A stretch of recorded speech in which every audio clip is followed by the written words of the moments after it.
அதிமுக தலைமை மற்றும் கொறடாவின் உத்தரவை மீறி அதிமுகவின் அதிருப்தி எம்எல்ஏக்களாக செயல்பட்ட எஸ்பி வேலுமணியின் ஆதரவாளர்கள் அனைவரும் தாவேகாவுக்கு ஆதரவு தெரிவித்திருந்த நிலையில் தற்பொழுது கொறடா உத்தரவை மீறி செயல்பட்டதற்கு வருத்தம் தெரிவித்து அவர்கள் மன்னிப்பு கடிதம் கொடுப்பதற்காக சென்னை தலைமைச் செயலகத்திற்கு வருகை தந்திருக்கிறார்கள். சென்னை தலைமைச் செயலகத்தில் சபாநாயகர் ஜேசிடி பிரபாகரை சந்தித்து தற்பொழுது அந்த மன்னிப்பு கடிதம் கொடுக்க வருகை தந்திருக்கிறார்கள். காட்சிகளை நாம் நேரடியாக பார்த்துக் கொண்டிருக்கிறோம். இது குறித்த கூடுதல் விவரங்களை செய்தியாளர் நந்தினி வழங்க நாம் கேட்கலாம். வணக்கம் நந்தினி, தொடர்பான கூடுதல் விவரங்கள். வணக்கம். தற்போது எடப்பாடி பழனிசாமி ஆதரவாக இருக்கக்கூடிய அனைத்து சட்டமன்ற உறுப்பினர்களும் தற்போது சபாநாயகரை சந்திக்க வருகை தந்திருக்கிறார்கள். குறிப்பாக ஏற்கனவே பார்த்தோம் என்றால் 2 அணிகளாக செயல்பட்டு வந்த நிலையில் இன்று காலை முதல் 2 அணிகளும் சமாதான பேச்சுவார்த்தையை மேற்கொண்டு வந்தனர். அதன்படிதான் அதிமுகவின் எடப்பாடி பழனிசாமி தரப்பும் சி.வி. சண்முகம் தரப்பும் சமாதான பேச்சுவார்த்தை நடைபெற்று வந்தது. எடப்பாடி பழனிசாமிக்கு எதிராக தாங்கள் கொடுத்த அனைத்து கடிதங்களையும் திரும்ப பெறுவதாக சி.வி. சண்முகம் தரப்பு சட்டமன்ற உறுப்பினர்கள் தற்போது சபாநாயகரை சந்திக்க வருகை தந்திருக்கிறார்கள். எஸ்.பி. வேலுமணி, U.S. மணியன் உள்ளிட்டோரும் இந்த சந்திப்பில் வருகை தந்திருக்கிறார்கள். சி.வி. சண்முகம் தரப்பு எம்எல்ஏக்கள் மீது தகுதி நீக்க நடவடிக்கை தொடர்பாக அளித்த கடிதங்களை திரும்ப பெற எடப்பாடி பழனிசாமி தரப்பினரும் வருகை தந்திருக்கிறார்கள். சட்டப்பேரவை தலைவரை சந்திக்க சி. விஜயபாஸ்கர் வருகை தந்திருந்த நிலையில் தற்போது எடப்பாடி பழனிசாமி தரப்பினரும் வருகை தந்திருக்கிறார்கள். இரு தரப்பும் தங்களின் கடிதங்களை வாபஸ் பெற்றால் அதிமுகவின் உட்கட்சி பிரச்சனை என்பது முடிவுக்கு வருக இருக்கிறது. சட்டமன்ற தேர்தலில் அதிமுக 47 இடங்களை கைப்பற்றியது. இந்த நிலையில் பார்த்தோம் என்றால் அதன் தொடர்ச்சியாக 2 அணிகளாக செயல்பட்டு வந்தன. குறிப்பாக சண்முகம் தலைமையிலான ஒரு அணியும் எடப்பாடி பழனிசாமி தலைமையிலான ஒரு அணியும் செயல்பட்டு வந்தனர். அதன் தொடர்ச்சியாக 2 அணிகளுமே தனித்தனியாக சபாநாயகரை சந்தித்து தங்கள் அணி சார்பாக சட்டமன்ற குழு தலைவர் மற்றும் கொறடாவை தேர்வு செய்ய வேண்டும் என வலியுறுத்தி வந்தனர். இதன் தொடர்ச்சியாக கடந்த 2 நாட்களாகவே இரு அணிகளும் இணைவது தொடர்பான சமாதான பேச்சுவார்த்தை என்பது நடத்தப்பட்டு வந்தது. ஏற்கனவே அதிமுகவிலிருந்து 4 சட்டமன்ற உறுப்பினர்கள் தங்களுடைய பதவியை ராஜினாமா செய்து தமிழக வெற்றி கழகத்தில் இணைந்திருக்கிறார்கள்.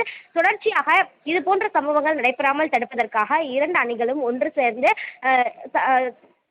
ஒன்றிணைந்த அதிமுகவாக செயல்படுவது உள்ளிட்டவை தொடர்பான பல்வேறு தரப்பட்ட ஆலோசனைகள் மேற்கொள்ளப்பட்டு வந்தது. இன்று காலையும் எடப்பாடி பழனிசாமியை அவருடைய இல்லத்தில் சந்தித்து ஆலோசனை மேற்கொண்ட பின்னர் தற்போது 2 அணிகளை சார்ந்தவர்களும் சபாநாயகரை சந்திக்க தற்போது தலைமைச் செயலகம் வந்திருக்கிறார்கள். குறிப்பாக இதற்கு முன்னர் கொடுக்கப்பட்ட அனைத்து மனுக்களையும் திரும்ப பெற்றுக் கொள்வதாக சபாநாயகரிடம் அவர்கள் தெரிவிக்க இருக்கிறார்கள். அவ்வாறு தெரிவிக்கும் பட்சத்தில் அதிமுகவில் இருக்கக்கூடிய உட்கட்சி பிரச்சனை என்பது முடிவுக்கு வர இருக்கிறது. நந்தினி, தற்பொழுது அதிமுகவின் இருதரப்பு சட்டமன்ற உறுப்பினர்களும் ஒன்றாக சேர்ந்து எடப்பாடி பழனிசாமிக்கு எதிரான மனுக்களை அனைத்தும் வாபஸ் பெற வருகை தந்திருக்கிறார்கள். தற்பொழுது ஏற்கனவே அதிருப்தி அணியாக இருந்த எஸ்பி வேலுமணி அணியினர் தற்பொழுது யாரெல்லாம் இந்த கூட்டத்தில் இல்லை, அதே போல எஸ்பி வேலுமணி கூட இருந்த சி.வி. சண்முகமுடைய தற்பொழுதைய நிலை என்ன? அவர் எப்போ வருகை தருவார்? அவருடைய நிலைப்பாடு என்னவா இருக்கு? நிச்சயமாக எஸ்.பி. வேலுமணி, ரத்தம் விஸ்வநாதன், அருள்மொழிதேவன், காமராஜ், ஹரி உள்ளிட்டோர் தற்போது வருகை தந்திருக்கிறார்கள். சி.வி. சண்முகம் தரப்பை பொறுத்தவரையில் அவர் மட்டும் தற்போது வரை வருகை தரவில்லை. அவர் தனியாக சபாநாயகரை சந்திக்க திட்டமிட்டிருப்பதாக தகவல் என்பது வெளியாகி வருகிறது. அவருடைய அடுத்த கட்ட நிலைப்பாடு என்னவாக இருக்கும் என்ற ஒரு கேள்வியும் எழுந்து வருகிறது. இருந்த போதிலும் கூட அதிமுகவில் இருக்கக்கூடிய அந்த 2 அணிகள் இருந்தவர்கள் தற்போது ஒரு அணியாக இணைந்து தற்போது சபாநாயகரை சந்திக்க வருகை தந்திருக்கிறார்கள். ஏற்கனவே கொடுக்கப்பட்டிருக்கக்கூடிய அந்த மனுக்கள் திரும்ப பெறுவதற்காக அந்த சந்திப்பு என்பது நடைபெற்று வருகிறது.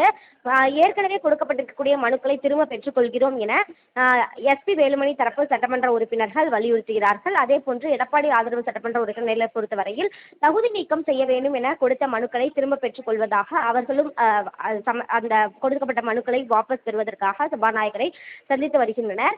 இரு அணிகளாக செயல்பட்டு வந்த அதிமுக தற்போது ஒன்றிணைந்திருக்கிறது. ஒரு அணியாக அதிமுகவை சார்ந்த சட்டமன்ற உறுப்பினர்கள் சபாநாயகரை சந்திக்க தற்போது வருகை தந்து அந்த சந்திப்பு என்பது தற்போது நடைபெற்று வருகிறது. இருந்த போதிலும் சி.வி. சண்முகத்தை பொறுத்தவரையில் பார்த்தோம் என்றால் தற்போது வரை சபாநாயகரை சந்திக்க வருகை தரவில்லை. 2 அணிகளுடனுமே சி.வி. சண்முகம் தற்போது வரை வருகை தராமல் புறக்கணித்திருக்கிறார். எனவே அவர் தனியாக சபாநாயகரை சந்திக்க வருகை தர இருப்பதாகவும் ஒரு தகவல் என்பது வெளியாகி இருக்கிறது. அவ்வாறு வருகை தரும் பட்சத்தில் அவருடைய அடுத்த கட்ட நகர்வு என்னவாக இருக்கும் என்பது தொடர்பான ஒரு எதிர்பார்ப்பு எழுந்திருக்கக்கூடிய நிலையில் தற்போது அதிமுகவை சார்ந்த மற்ற அனைத்து சட்டமன்ற உறுப்பினர்களும் வருகை தந்து அந்த மனுக்கள் ஏற்கனவே கொடுக்கப்பட்டிருக்கக்கூடிய மனுக்களை வாபஸ் பெறுவது தொடர்பாக சபாநாயகரிடம் ஆலோசனை மேற்கொண்டு வருகின்றனர். நந்தினி, தற்பொழுது இரு தரப்பும் ஒன்றாக அளித்த இந்த மன்னிப்பு கடிதம் என்பது சபாநாயகரால் தற்பொழுது ஏற்றுக்கொள்ளப்பட்டதா? அது குறித்தான அதிகாரப்பூர்வ முடிவு ஏதேனும் எடுக்கப்பட்டிருக்கா? அதாவது சபாநாயகர் தொடர்பான முடிவுகளை பொறுத்தவரையில் சபாநாயகர் தான் அது குறித்து அதிகாரப்பூர்வ அறிவிப்பை வெளியிட வேண்டும். தற்போது அவர்கள் அதிமுகவை சார்ந்த சட்டமன்ற உறுப்பினர்கள் அவர்களுடைய கோரிக்கையை முன்வைத்திருக்கிறார்கள். ஏற்கனவே கொடுக்கப்பட்டிருக்கக்கூடிய அந்த மனுக்களை வாபஸ் பெறுவதாக அவர்கள் தெரிவிக்கின்றனர். இதில் முடிவெடுக்க வேண்டியது சபாநாயகர் தான் இது தொடர்பான அதிகாரப்பூர்வ அறிவிப்பை வெளியிடுவார். இன்னும் சற்று நேரத்தில் அது தொடர்பாக சபாநாயகர் அறிவிப்பதற்கான வாய்ப்புகள் இருக்கிறது. அதிகாரப்பூர்வ அறிவிப்பாகவே அந்த அறிவிப்பு என்பது வெளியிடப்படும். குறிப்பாக தகுதி நீக்கம் செய்ய வேண்டும் என எடப்பாடி பழனிசாமி ஆதரவு சட்டமன்ற உறுப்பினர்கள் மனு அளித்திருந்தார்கள். அந்த மனுக்களும் திரும்ப பெறுவதாக தெரிவிக்கப்படும். அவ்வாறு தெரிவிக்கக்கூடிய பட்சத்தில் அடுத்த கட்ட நடவடிக்கை என்பது சபாநாயகர் தரப்பில் மேற்கொள்ளப்படும். குறிப்பாக சட்டப்பேரவை தொடங்க இருக்கக்கூடிய நிலையில் பட்ஜெட் மீதான மானிய கோரிக்கை மீதான சட்டப்பேரவை கூட்டத்தொடர் விரைவில் தொடங்க இருக்கிறது. அதில் சட்டமன்ற குழு தலைவர், கொறடா தேர்வு உள்ளிட்டவை அதற்கு முன்னதாக நடைபெற வேண்டும். எனவே அது தொடர்பாகவும் அதாவது சட்டமன்ற குழு தலைவராக எடப்பாடி பழனிசாமியை தேர்வு செய்வது உள்ளிட்டவை தொடர்பாகவும் இந்த சந்திப்பின் மூலம் வலியுறுத்துவதற்கான வாய்ப்புகள் இருக்கிறது. இருந்தபோதிலும் இறுதி முடிவு என்பது சபாநாயகர் தரப்பில் இருந்துதான் வெளியாகும். சபாநாயகர் சற்று நேரத்தில் அது தொடர்பான அதிகாரப்பூர்வ அறிவிப்பை வெளியிட இருக்கிறார்.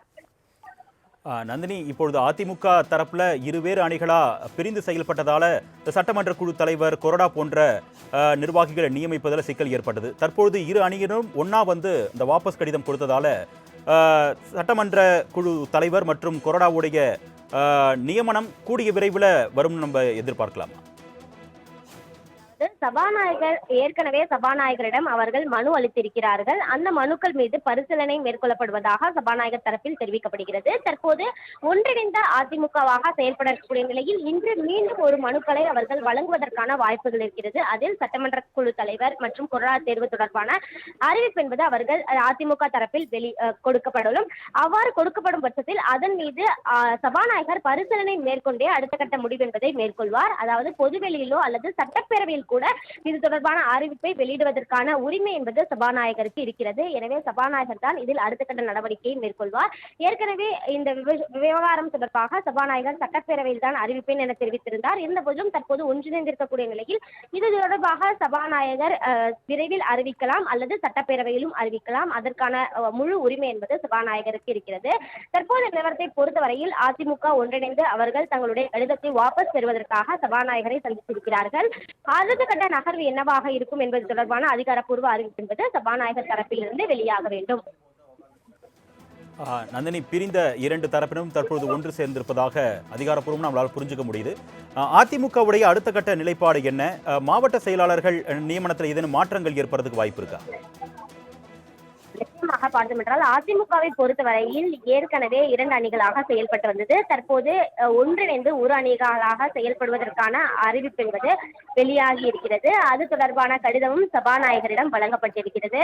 அடுத்த கட்ட நகர்வு, உட்கட்சி பூசல் விவகாரம் உள்ளிட்டவை தொடர்பாக அதிமுக பொதுச் செயலாளர் சட்டமன்ற உறுப்பினர்கள் மற்றும் மாவட்ட செயலாளர்களை அந்த கூட்டம் கூட்டி அடுத்த கட்ட நடவடிக்கை தொடர்பாக அதிமுக தரப்பில் அது தொடர்பான முடிவு என்பது மேற்கொள்ளப்படும். அதிமுக பொதுச் செயலாளர் எடப்பாடி பழனிசாமி தான் அது தொடர்பான அதிகாரப்பூர்வ அறிவிப்பை வெளியிடுவார். தற்போது நிலவரத்தை பொறுத்தவரையில் இரண்டு அணிகளாக பிரிந்திருந்த அதிமுகவினர் தற்போது ஒரு அணியாக இணைந்திருக்கிறார்கள். அது தொடர்பான கடிதம் என்பது சபாநாயகரிடம் வழங்கப்பட்டிருக்கிறது. அடுத்த கட்ட நகர்வு குறித்து சபாநாயகர் விரைவில் அறிவிக்க இருக்கிறார். அவர் அறிவிக்கக்கூடிய பட்சத்தில் தற்போது ஒன்றிணைந்து அதிமுக செயல்பட்டிருக்கக்கூடிய நிலையில் அந்த உட்கட்சி பூசல் என்பது அதிமுகவில் முடிவுக்கு வந்திருப்பதாக பார்க்கப்படுகிறது.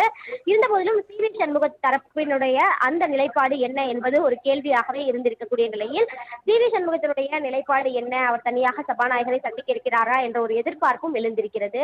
எனவே பல்வேறு பரபரப்பான அரசியல் சூழலுக்கு மத்தியில் இரு அணிகளாக செயல்பட்டு வந்த அதிமுகவினர் தற்போது ஒரு அணியாக இணைந்து சபாநாயகரை சந்தித்திருக்கிறார்கள்.